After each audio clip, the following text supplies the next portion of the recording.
For nearly 7 years in Southern California, one man's extraordinary ability to investigate arson came from exactly that. According to the FBI's later assessment, he became the most prolific serial arsonist in American history. Yet during those same years, he was also the fire captain other investigators called whenever they needed help solving an arson case. His name was John Orr. What makes this story different isn't just the scale of what he did. Federal investigators eventually linked him to nearly 2,000 fires. It's that he spent almost a decade investigating crimes he was secretly committing himself. And when he finally made the mistake that exposed everything, it wasn't a witness, an informant, or even forensic evidence that first sealed his fate. It was a novel he wrote while the fires were still burning.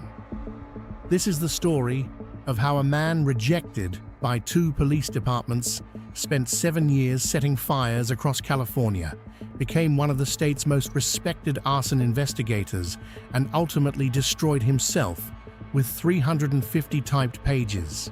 Orr was born in Glendale, California in April 1949 and grew up in Los Angeles' Highland Park neighborhood as one of 3 children. His father worked as a machinist, his mother as a secretary, and his parents divorced while he was still young. That's essentially everything that's reliably documented about his childhood. There are no confirmed stories of early warning signs, no documented behavioral problems, and no dramatic backstory that neatly explains what came later. If those details exist, they haven't been reliably reported, and it's better to acknowledge that than invent a cleaner narrative. The same is true of Orr's teenage years. There's no collection of classmates describing strange behavior or forgotten stories that suddenly seemed important years later. What is documented is that he became obsessed with one goal: becoming a police officer. At 17, he enlisted in the United States Air Force, married his high school sweetheart, attended Air Force firefighting school, and served in Spain before later being stationed in Montana. He was honorably discharged in 1971. When Orr returned home, he immediately pursued his dream of becoming a police officer. It collapsed almost instantly. The Los Angeles Police Department rejected him after he failed its psychological evaluation, reportedly finding him unstable.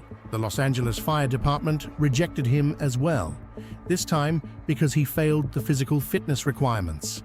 So, in 1974, he accepted the only job available, a position with the Glendale Fire Department, then one of the county's lowest-paying departments. It wasn't the career he wanted. It became the perfect cover for the one he secretly built over the next 2 decades. Inside the department, Orr quickly developed a reputation, though not a particularly likable one. Former bomb investigator Ed Nordskog later said Orr desperately wanted to be a police officer. He wasn't known for fitting into firehouse culture. While others bonded through practical jokes and rough camaraderie, Orr was described as meticulous, distant, and generally disliked by many of his co-workers. None of that stopped his career from advancing. Orr became fascinated with arson investigations, insisted on carrying a firearm, and eventually rose to the rank of captain. He earned a reputation for having an almost unbelievable instinct for recognizing deliberately set fires. He regularly reminded students that the bug is in the crowd, meaning the arsonist often returns to watch the fire. He taught seminars, wrote articles on serial arsonists, claimed to have caught more than 40 of them, and became one of California's most trusted fire investigators. When suspicious fires broke out across Southern California, John Orr was often the expert, standing in front of television cameras explaining what investigators knew. There's one detail that seems almost impossible in hindsight. Orr was a committed non-smoker. He even kept a cigarette box with a skull and crossbones on his desk to warn visitors about smoking. Years later, investigators would discover his signature arson device relied on one thing: a lit cigarette. The fire that ultimately defined this case happened on October 10, 1984, at Olds Home Center in South Pasadena. The blaze destroyed the entire store and killed 4 people trapped inside. 17-year-old employee Jimmy Satina, 26-year-old Carolyn Krause, a mother of 2, 50-year-old Ada Deal, and her 2-year-old grandson, Matthew Troidel. Fire investigators from across Southern California examined the scene and concluded it had most likely been caused by faulty electrical wiring. One investigator strongly disagreed. John Orr arrived almost immediately, photographed the scene, and publicly criticized the investigation, insisting the fire had been deliberately set. He was right. Years later, investigators would also conclude he was the one who started it. The Olds fire remained officially unsolved for years, while investigators unknowingly chased a much larger pattern. The unknown arsonist earned several nicknames: the Pillow Pyro, the Coin Tosser, the Frito Bandito. His signature device appeared again and again: a lit cigarette, 3 matches, a sheet of ruled yellow notebook paper, and a rubber band, designed to delay ignition long enough for him to leave unnoticed. The investigation finally changed in 1987. After a statewide arson conference in Fresno, Bakersfield Fire Captain Marvin Casey noticed something disturbing. A series of suspicious fires erupted immediately afterward. At one Kraft Mart store, investigators recovered part of an incendiary device with a single partial fingerprint on lined notebook paper. Casey proposed an idea almost nobody wanted to believe. The arsonist might actually be one of the conference attendees. Many investigators dismissed the theory. The idea that one of their own was responsible seemed unthinkable. 2 years later, another conference ended. Another cluster of suspicious fires followed. Casey compared both attendance lists and narrowed the suspects to just 10 people. John Orr was one of them. Investigators compared every fingerprint on the list. None matched, including Orr's. The case stalled for another 2 years. Then, in 1991, improved fingerprint technology changed everything. The old Bakersfield print was analyzed again. This time, it matched perfectly. John Orr's left ring finger. Even then, investigators initially assumed there had to be some mistake. Orr wasn't just another suspect. He was one of the state's most respected arson experts. Investigators secretly placed him under surveillance and hid tracking devices in his vehicles. At one point, Orr discovered one of them and believed it was a bomb, rushing it to a police explosives range. He never realized a second tracker remained hidden. Surveillance eventually placed him near yet another suspicious fire. On December 4, 1991, John Orr was arrested. Then the investigation became even stranger. Searching his home, investigators found a 350-page unpublished novel titled Points of Origin. The hero was a gun-carrying Los Angeles arson investigator. The villain was a firefighter who secretly set fires while investigating them. His preferred device? A lit cigarette timed with glue to provide roughly 10 minutes before ignition. In Chapter 6, the fictional firefighter sets fire to a South Pasadena hardware store. 4 people die. The similarities were impossible to ignore.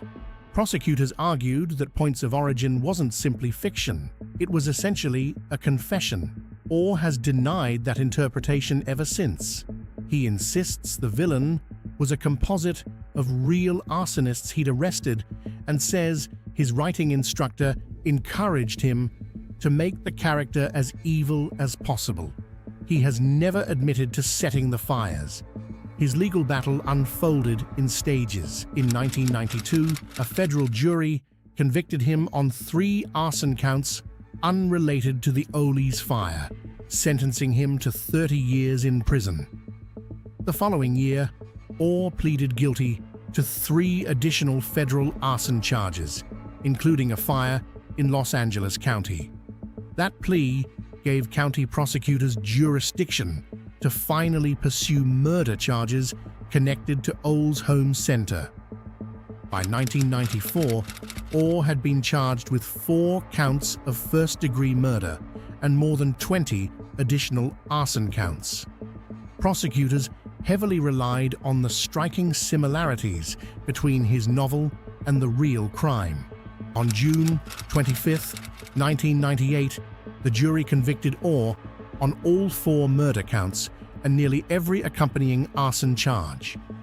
During sentencing, the defense argued Orr suffered from pyromania. The prosecution argued he should never be allowed to experience the satisfaction of reliving his crimes outside prison. The jury couldn't unanimously agree on the death penalty. You might think the story ends there.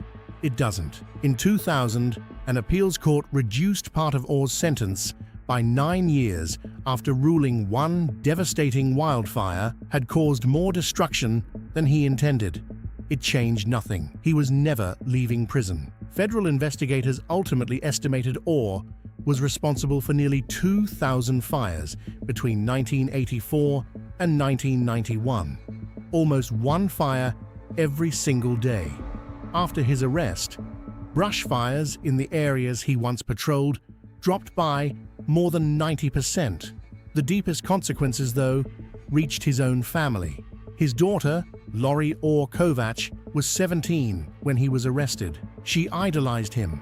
She believed his claim that another firefighter was responsible. She even testified in his defense during the murder trial to help spare him from execution. Years later, after reading his manuscript and learning new details about the case, she gradually became convinced he had been guilty all along. She eventually cut off all contact with him and later co-wrote a book about the case, describing it as part of coming to terms with both her father's crimes and her own testimony.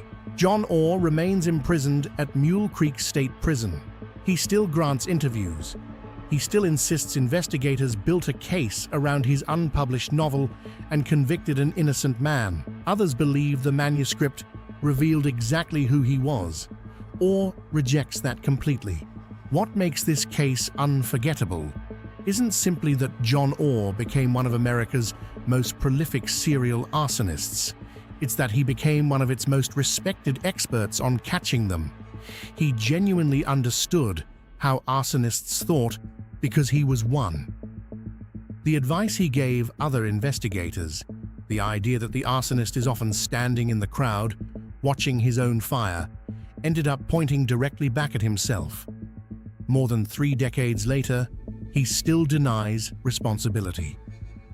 The 4 people who died inside Orr's home center never got that choice.